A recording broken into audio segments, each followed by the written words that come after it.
Come on. That's essential trimmer for you, Battle. I'm gonna go ahead and at least install the headers today. I was thinking I was gonna lift the engine with a floor jack, you know, disconnect the motor mounts and lift it, and then drop the oil pan and do the rear main seal and oil pan gasket so that it didn't drip, but I'm not gonna go that far. You know, we'll see. Maybe I'll do an engine swap, and if I do an engine swap, then I have to take the entire short block out. So, need to get this surface clean. Nice. There goes the shop light. The very first time I used it, the hanger broke, and that piece of the hanger is inside the hood of my 96 Oldsmobile. So, but it's a decent shop light. You know, it has a strong magnet on the back of it.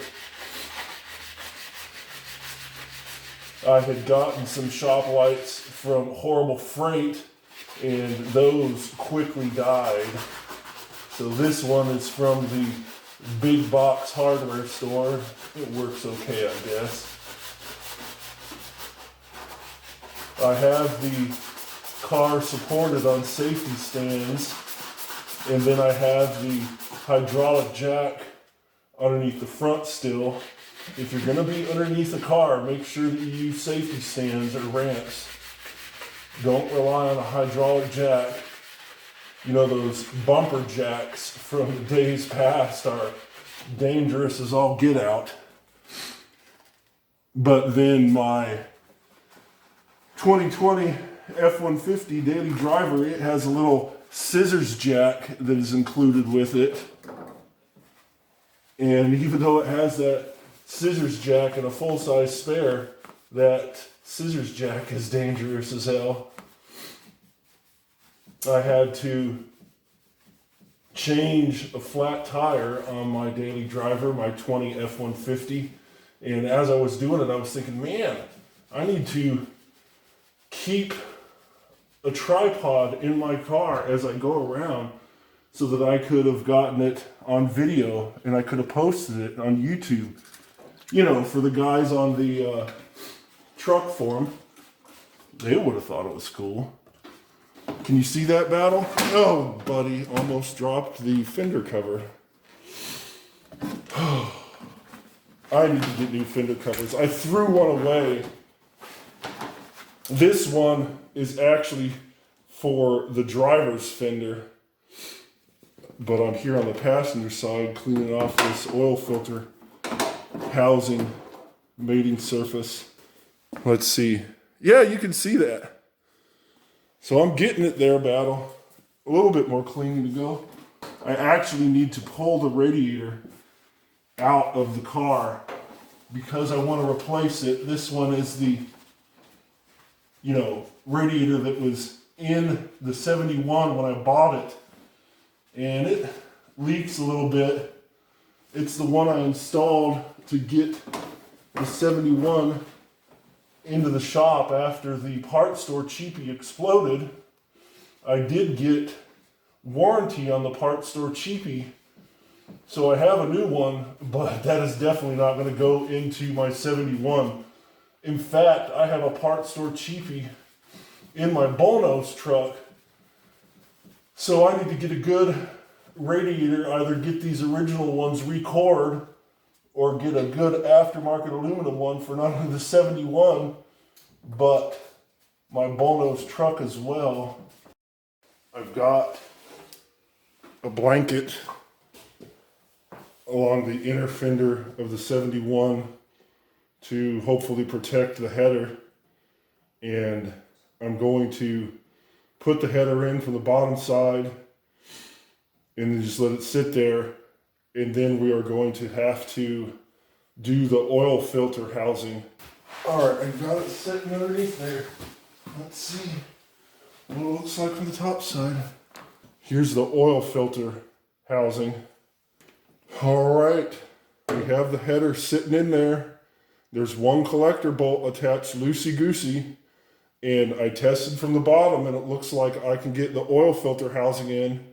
So let's go ahead and get the gasket ready. Here it is. You can actually get a metal gasket for the oil filter housing.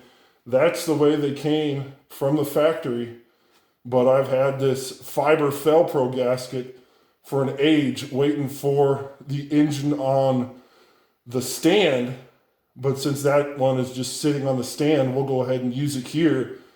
And then maybe I'll put a metal one on that engine on the stand if I ever get a run stand. So let's go ahead and get this figured out, Battle. I'm going to go ahead and try to get that oil filter housing on. Here is the fiber gasket. And here is the spray gasket I'm going to use on both sides per the manufacturer's directions. So let me step out of the garage and get it tacked up, and then we'll see if we can get it on there. There it is, Battle. Got it on both sides. I don't know if I'm going to be able to get it in there. Wish me luck. I think I'm going to try from the bottom, Battle. I found the old oil filter housing gasket. You can tell this is the new one because I sprayed the copper spray on it. And then there are my bolts. And then there is a spark plug wire loom that I found underneath there. All sorts of treasures. Since I got the gasket in between the oil filter housing and the block, and I have one bolt started loosey-goosey, I'm going to go ahead and put on these guys. Getting it started, Battle. The second one, just give it a few turns. All right. The third and final bolt. I think I'm turning it. There we go. Just get it started. All right. Can you see? They're started. Now all I have to do is torque them down. I got the 3 bolts for the oil filter housing in. So I'm going to go ahead and snug them up. And on page 6B-41 of the chassis service manual, it says that the torque spec is 35 foot-pounds for the oil filter assembly to the block. So let's just get them snugged first. All right, like I said, 35 foot-pounds. That is 420 inch-pounds. I got my torque wrench. All right, hopefully that's a little bit better angle for you, Val. Well, that one's torqued.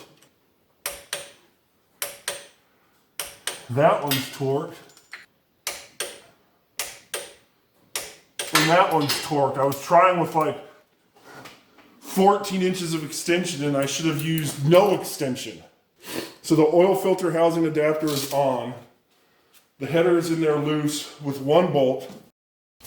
So we got the passenger side header in here, and I just installed the oil filter housing and I torqued it down.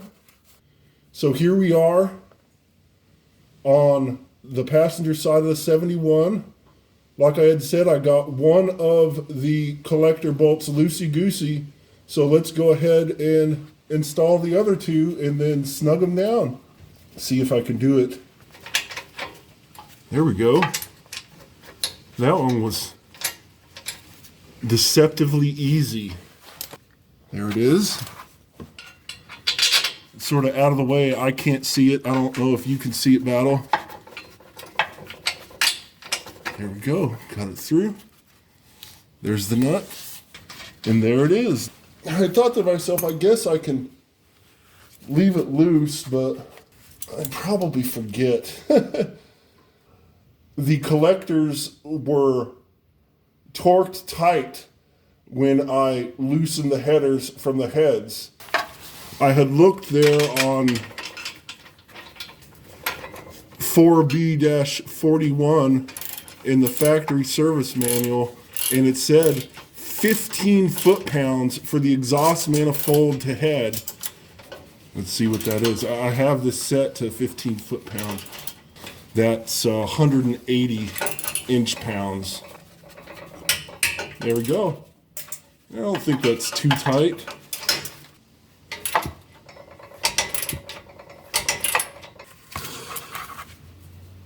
It's a long-winded son of a gun. There we go.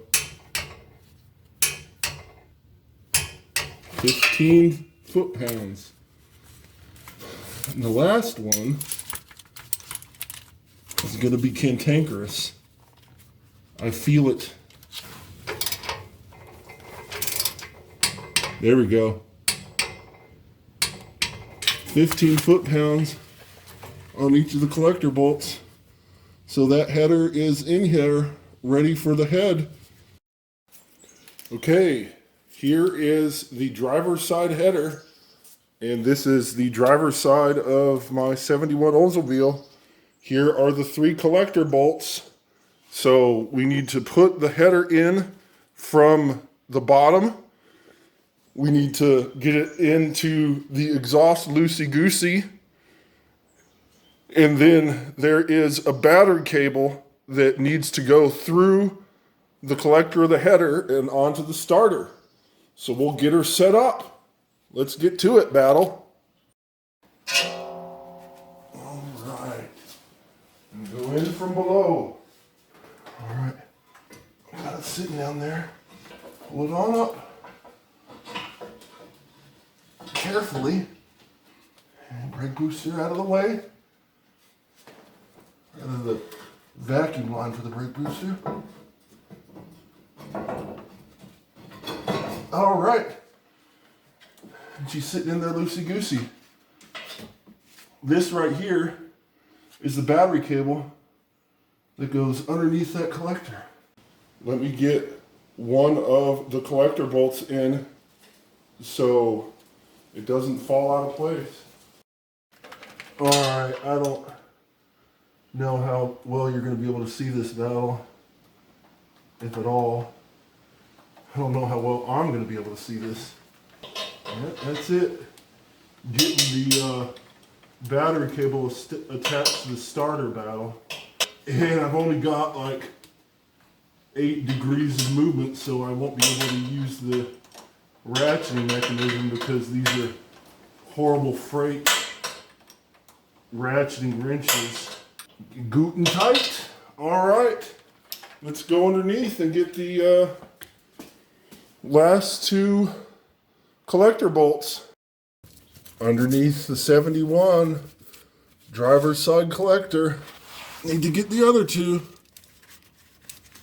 Here's another one. I always recommend that if you're going to put exhaust on your classic vehicle, that you go to a local craftsman, because they can get mufflers cheaper. They have house brand. And then, of course, you can support your local economy. You know, for most Oldsmobiles, about the only exhaust you can order through the mail are for the Cutlass or 442, you know, B and C body, or 98 and Delta 88. I don't even think you can order an exhaust prefabricated.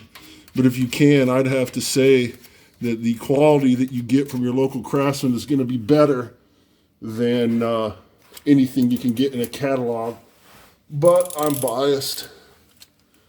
All right. Got these guys on here.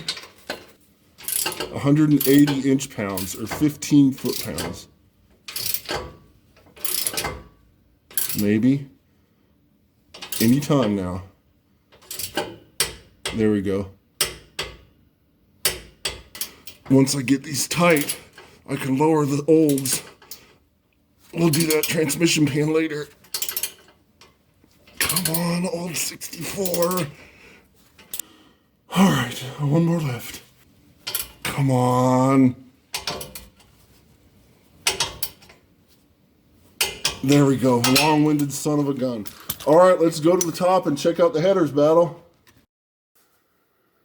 Thanks for helping me install the headers today, Battle.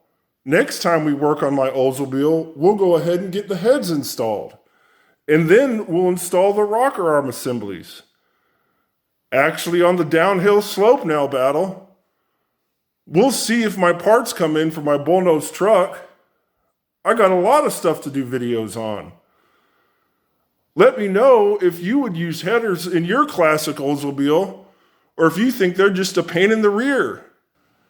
I think I installed the headers without damaging the paint too much. Hopefully the guy with the red beard doesn't mention anything about it. Make sure you click on this link right here. It goes to another one of my videos for my 71 Oldsmobile 98. There's nothing better for you to do right now, so you might as well watch it. And I'll see you next time, Battle. Bye! I just dropped the penetrant that was sitting up here in front of the radiator.